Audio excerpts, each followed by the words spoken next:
Iowa State, man. I Like, forgot you've been beefing with the clone. oh God, yeah. Like they think it's totally crazy that I think that Iowa State is probably pretty close to maxed out, and I'm not totally buying in on the idea that all these guys came back just for unfinished business. And maybe I believe maybe some of them aren't quite as good of players as they think they are, and aren't really that big time NFL prospects. But I still think this is going to be a damn good football team, right? Like they if you can play at like a top 10 level, and I believe they can,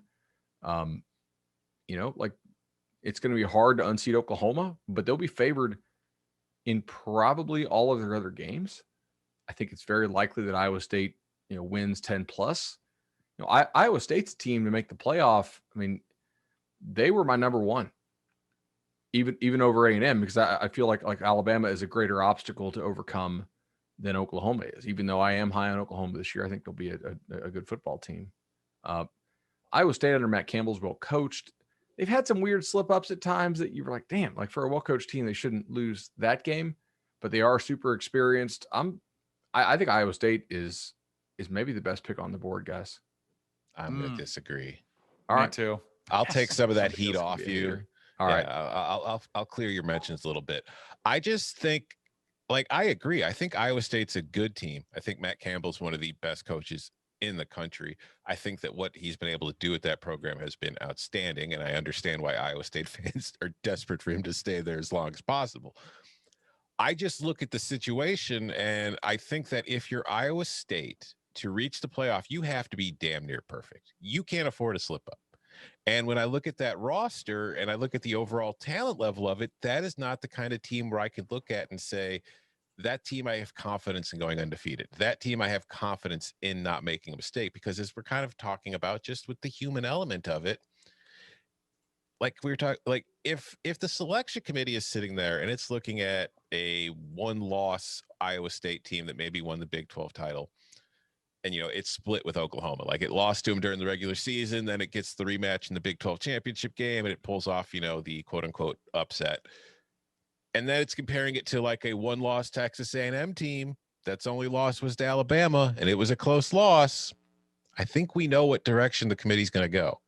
It's not going to be Iowa State's direction. So I feel like the Cyclones have to be absolutely perfect. They'd have to beat Oklahoma not once. They'd have to beat them twice, and they would have to do that while avoiding a slip up somewhere else, whether that's Iowa in non-conference play, or if that's against a Texas or a Baylor or an Oklahoma State or a West Virginia. And I think what else complicates it is if Steve Sarkisian comes to Texas and Texas starts winning. And I think that all the off-field stuff aside, I do think Texas's football team was getting better on the field. It wasn't where Texas fans wanted it to be yet, but I thought it was trending in that direction. And I think that if Texas keeps going in that direction, that's just going to make life a lot more difficult in Iowa State too. There's no way Iowa State's making the playoff. Oh my God. Yes. They're just not. I would love to see it happen. I think they absolutely maxed out last year. Reminder, with a loss to Louisiana in that season, with a game that they outcoached Texas, but the better team was Texas that day. Can we agree on that? If you watch that game, like Texas was the better team. And this is, I don't want to be like, I don't feel like I'm trolling Iowa State, but Bud, when do your team composite rankings come out for 2021? Do they come out during the season after? Like, when do they come out? August. Because I think it'll be probably like late July. Because when I'm we going get all in the even transfer stronger. portal stuff. I'm going even stronger on Iowa State. So if we agree, and I've said this a lot, college football is a talent acquisition business. Who has the most talent on their roster? Alabama, ding, ding, ding, probably going to have the most. Then it's Ohio State. Then it's Clemson.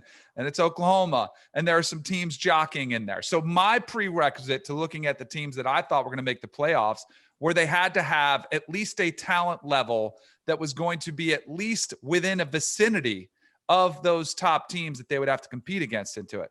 Now, according to the 2020 composite rankings, team composite rankings, which I was just perusing right now, Iowa State, I can't find them in the top 50. Got to hit load more. How about, no, I didn't do that. I didn't hit more. I went to the Big 12 because I was thinking this in my mind. How many teams within their own conference have more talent on their roster? And this kind of confirms, because I was going to come in with a take. I think TCU has a better year than Iowa State this football season. Ooh, okay, that might be a little hot. But I do think Danny brings up a really good point, and this is something I got into on Twitter with some Iowa State fans recently, and some of them were, open for discussion. Some just wanted to take shots, and everybody's welcome. Everybody listens. Here's the thing: when you're doing your projections, and Tom will tell you this, Bill Connolly will tell you this, anybody who does projection systems will tell you this. Even for players that are in their third and fourth year, your rankings are less accurate if you remove their initial recruiting grade, right? Because that still holds predictive value, less so obviously after 4 years than it does for 1 year.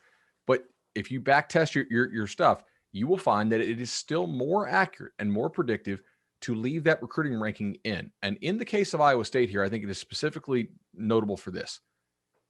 If, as Danny said, they're maxed out, and I tend to think that they are somewhat maxed out, like, do they really have another big step they can take? I'm going to go back to the baseline here of recruiting rankings, which are not perfect. They're certainly far from perfect, but they're usually pretty damn good. Iowa State has already exceeded them quite a bit, but how much additional potential do these players on Iowa State's team have that they were not able to reach last year? I think there's reason for concern. I am going to give the benefit of the doubt to teams who recruit better. Now, Iowa State fans will say, oh, teams with famous logos and famous shirts. Yeah, but teams who recruit more athletic players, man. That's what those teams typically do. So I am going to give them a little bit benefit of the doubt over a team like Iowa State, who I think could easily repeat last year's performance. Do they have the chance to go even higher than last year would be my question. So I'm so glad, Danny, that you mentioned the Texas game, because it came up with the point that I was going to make. And it first with a question, like Ken Pomeroy's college basketball rankings have a luck factor. Is there any advanced analytics for college football that sort of take that into consideration? Because I wonder what an Iowa State team that won by 3 points against TCU, by 7 against Oklahoma, by 7 against Baylor, by 3 points against Texas. I wonder if you could say that this is an Iowa State team that got a lot of good bounces. I have it. If you want it. Sure.